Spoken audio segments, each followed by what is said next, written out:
Market got beat up Friday, and as I sit here and do my weekly review on a Saturday, I figured why not make a video about it? Because as I start to kind of adapt new strategies, and I'm sure as a lot of people follow me, they know, I'm starting to mess around with futures a little bit more. I know that I said I was done with it, but then I'm going to give it another chance because the momentum strategies that a lot of people know me for, they just don't work that well in the market. Whether you're trading ES, NQ, SPY, or QQQ, that's just not the way to go. The momentum strategies that I like and I've talked about for many years on my channel, they work when there are major technical breaks, consolidation breaks on the daily, and then they work really well when stocks report earnings and they have that crazy momentum behind them. So the bull flags and the bear flags can work extremely well just because there is that elevated volatility. But if you take those same setups on NQ, ES, just the overall market, it's going to be a lot tougher to trade. So the one thing that I'm really analyzing and realizing is that it's all about very key technical levels when you're trading the market because they are super efficient products. And if you just go about trying to trade momentum every single day, you're going to get really beat up. And I think that yesterday, Friday, was a great example of that. So I want to go over some of the key technical levels. And I ended up trading on my top step day one. And I ended up having a really good day. I made $1,200 because it was a pretty clear A+ setup. The overall market had looked pretty weak. It got below the short-term moving averages after a nice move higher, but you had some recent weakness that come in. As you can see, just keeping it very simple, look at the upside days. It felt like it was just sluggish. And then these downside days are aggressive and fast. So sellers are still in control. And then yesterday, we ended up rejecting prior day lows, which is a very key technical level. That's what I'm noticing, that the moves can work really well. When you're waiting for a break of prior day's range and you get a key level rejection, that's where a lot of times there can be the clean moves. And that is exactly what happened Friday. So I'm just going to go over what happened and all the technical levels. And the really important thing about this is focusing on those levels exclusively. If you're going to trade NQ, ES, SPY, QQQ, and you start trading those things in prior day's range, that's when you can get absolutely smashed and chopped up. But when there is that outlier situation where we're rejecting key levels or holding key levels to the upside, today is going to be a really good example of rejecting prior day low and a very clean rejection of that. That's when I think trading the market can be fantastic.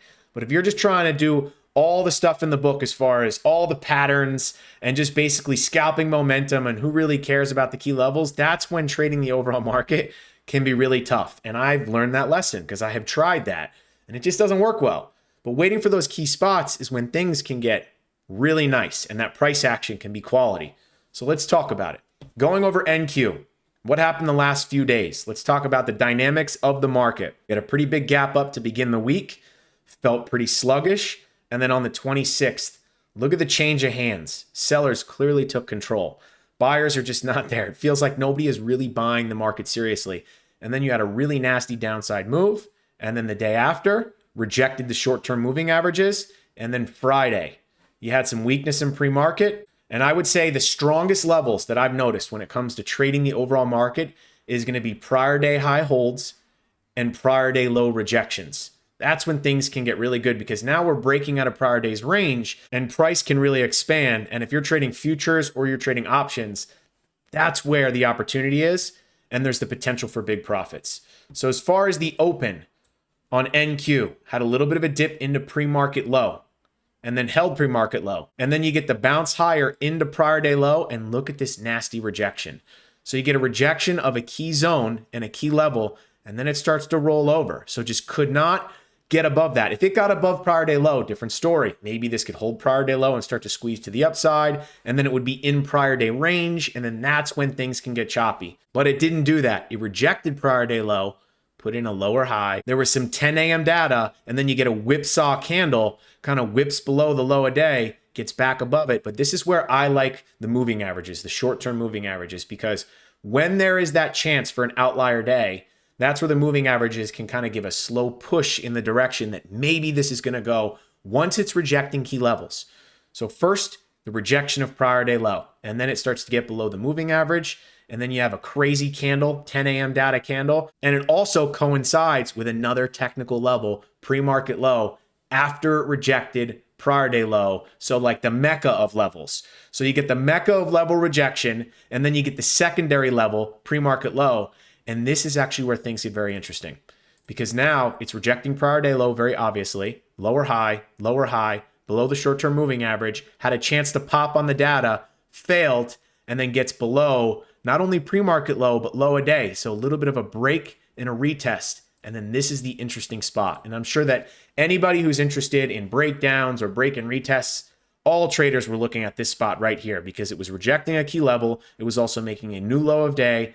And after it already rejected prior day low, which was a very big key technical level. And the overall market has been weak. So the direction has been down. So you have all of these things lining up.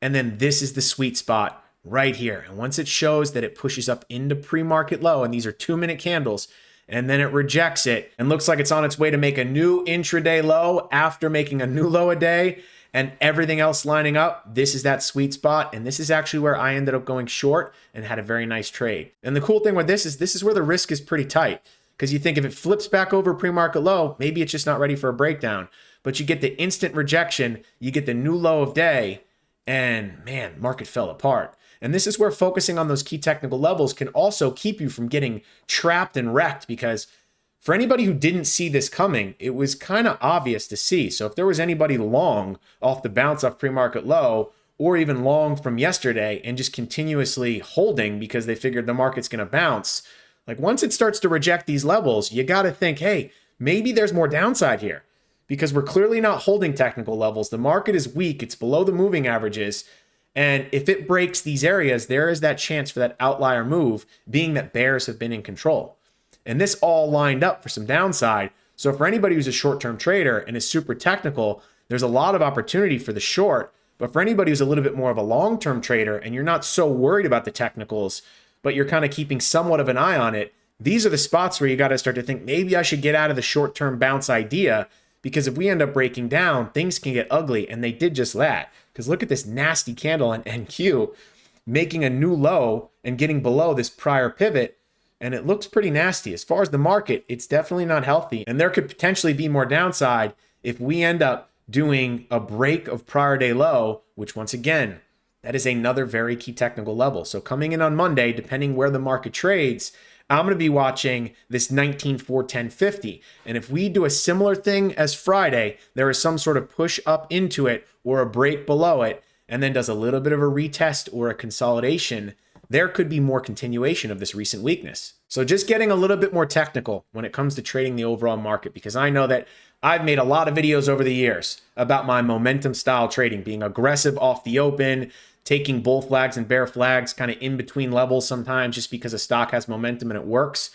But I've really noticed recently that when it comes to trading futures or even just spying QQQ, you have to be very patient and you have to be very technical and you have to wait for these levels to come into play.